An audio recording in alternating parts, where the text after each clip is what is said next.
오늘 거룩한 날입니다. 하나님께서 거룩한 날을 주셨기에 우리의 삶이 더욱더 거룩해질 수 있기를 주의 이름으로 축원해 드립니다. 하나님 우리에게 계속해서 옷 입는 것에 대해서 말씀해 주고 있습니다. 아담이 범죄했을 때 때로는 가죽 옷을 입혀주시고 또한 제사장들에게 어떤 옷을 입으라고 말씀하십니다. 또한 영적 군사로서 어떤 옷을 입어야 될 것이고 또한 우리가 하나님 앞에 영광스러운 만남이 있을 때 영적인 세마포를 입어야 된다고 말씀해 주고 있습니다. 오늘 새 사람이 새로운 옷을 입을 때 새로운 성품이 되어지는 것입니다. 오늘 골로새서에서 주는 말씀을 통해서 새로운 옷을 입기를 주의 이름으로 축원해 드립니다.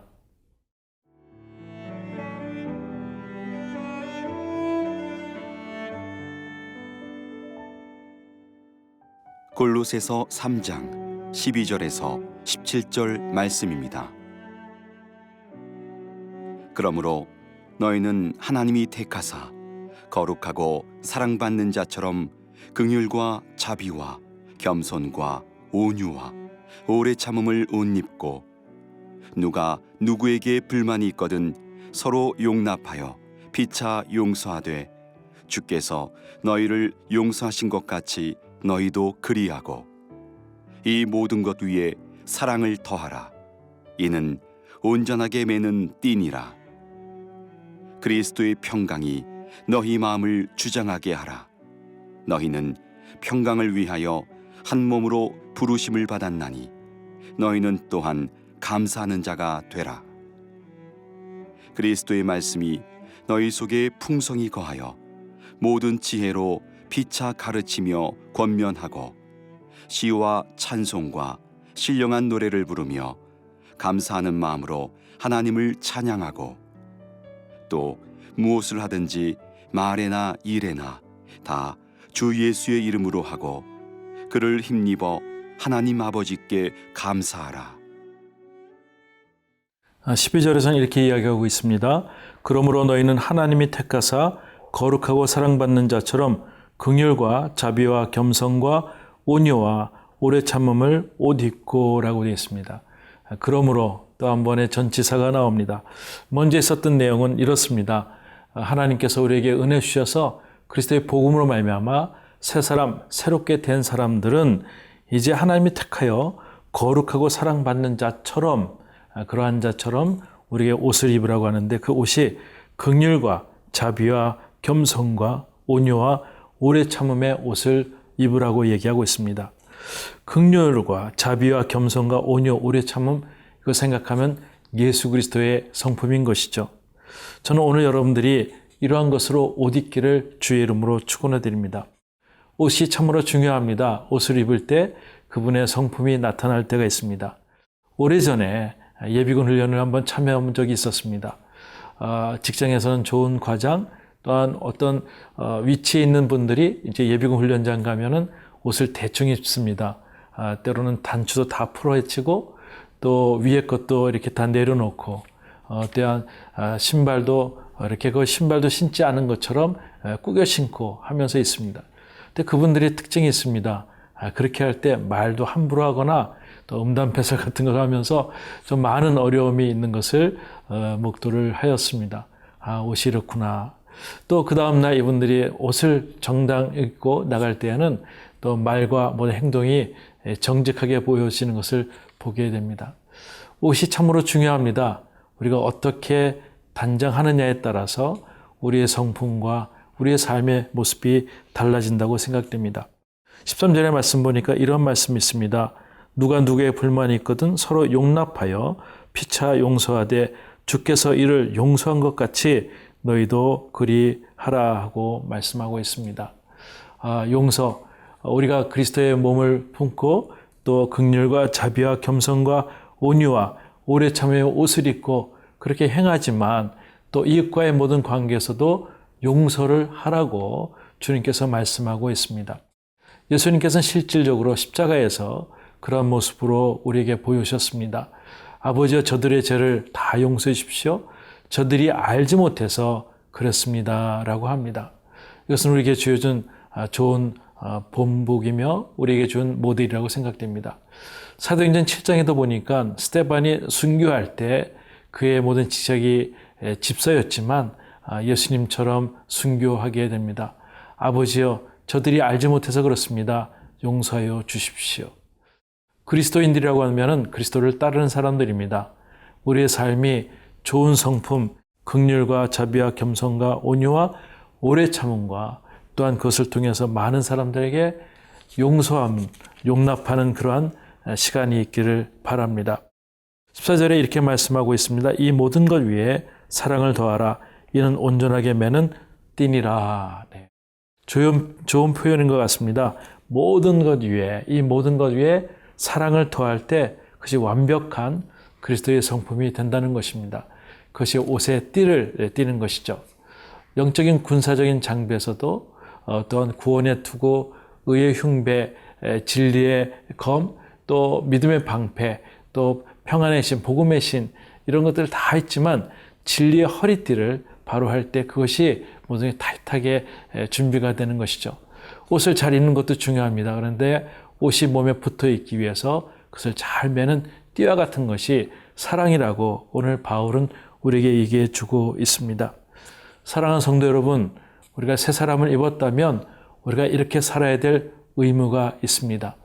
저는 오늘 여러분들이 이렇게 살아갈 수 있기를 주의 이름으로 축원해 드립니다. 그때 기쁨이 있고 능력이 있고 세상을 이길 수 있는 힘이 있는 것을 여러분 앞에 선포합니다. 그렇게 살아가십시오.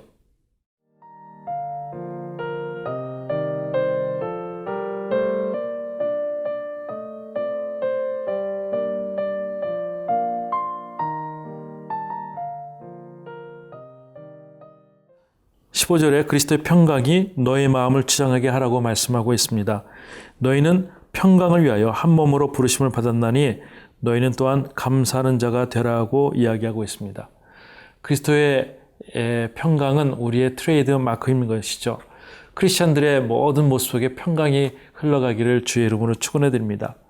너의 마음을 주장하는 것, 이것은 그것을 밀어붙이는 것, 그것을 더욱더 강조하는 것을 이것을 주장한다고 얘기를 하고 있습니다. 빌립보 감옥에서 사도 바울이 고난을 많이 당합니다. 억울하게 들어왔습니다. 또 매를 맞았습니다. 거의 죽을 뻔했습니다. 근데 그 가운데서 한 것이 있죠. 그가 도리어 평강의 마음을 갖게 됩니다. 그리고 찬송을 하게 되고 또 그 하나님께 감사하게 될 때 옥문이 열려지고 모든 창고가 열렸던 것을 보게 됩니다. 사랑하는 성도 여러분, 여러분 안에 평강이 주장하기를 축복합니다. 그것을 고집하십시오. 내 마음의 평강을 주장하십시오.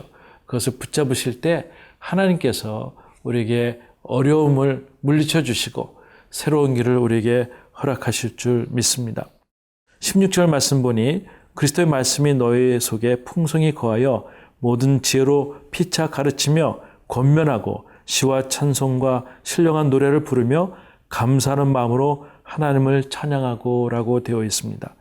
그리스도의 말씀이 우리 속에 풍성히 거하는 것, 이것도 축복이죠. 여러분 마음에 다른 것이 거하는 것이 아니라 풍성하게 거하는 것이 여러분의 하나님이 주신 말씀일 것을 믿습니다. 그럴 때 우리가 그것이 사람들에게 피차 가르치고 권면해서 하나님께 같이 감사할 수 있는 마음 갖는 것, 이것이 믿음이라고 생각됩니다. 골로새 교회는 많이 어려움이 있습니다. 이단의 사슬을 통해서 또한 정통주의 때문에 여러 가지 어려움이 있습니다. 그리고 외부로부터 어떤 핍박과 죽음에 대한 그런 위협까지 있을 때 사도 바울은 그 안에 하나님의 평강이 임하고 또 말씀 속에 거하며 도리어 찬양하라고 이야기를 하고 있습니다. 사람의 종류는 두 가지가 있는 것 같아요. 보통 환경에서도 불평과 불만을 얘기 계속하는 사람들이 있습니다. 근데 어려운 가운데도 도리어 이것이 전화위복의 기회가 될 것을 미리 바라보고 그것을 놓고 기도하고 찬양하는 사람들이 있습니다. 사랑하는 성도 여러분, 저는 여러분들이 그 어떤 어려움이든지 하나님께서 어떻게 만져주셔서 어떻게 이길 것으로 미리 선포하고 찬양할 수 있는 성도님들 될 수 있기를 주의 이름으로 축원해 드립니다. 17절에 보니까 이런 말씀이 있습니다.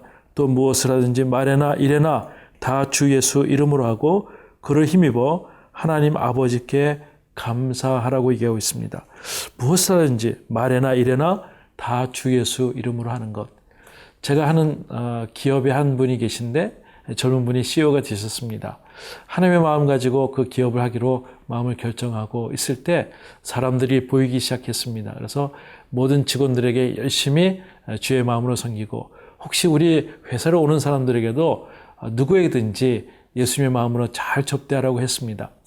택배 아저씨들이 올 때 그들이 무엇이 필요할까 보니까는 물을 못 마셔서 많이 어려운 것을 그들이 발견하게 되었고 물을 드릴 때 그 택배 아저씨들이 꿀꺽꿀꺽 마시는 모습 보면서 야, 참 우리가 그래도 좋은 일을 했다 하는 그런 것으로 서로 이야기했다는 것을 들었게 되었습니다.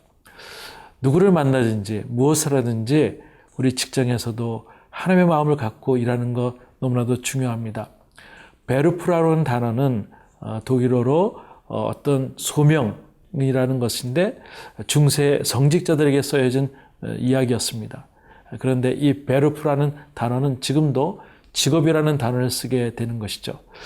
다시 말씀드려서 우리가 갖고 있는 모든 직업, 하는 일 이것이 축복인데 이 성직에 관한 모습으로 무엇을 하든지 말에나 일에나 다 주 예수 이름으로 할 때 그 안에서 변화가 있고 감동이 있다는 것입니다.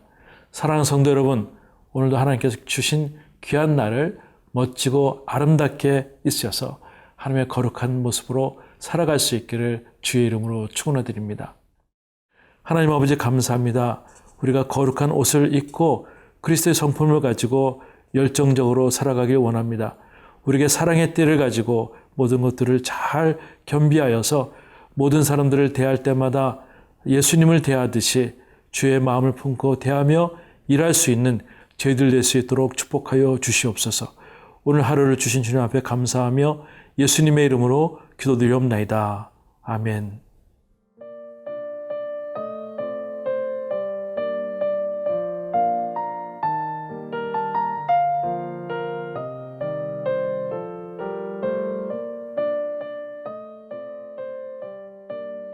이 프로그램은 시청자 여러분의 소중한 후원으로 제작됩니다.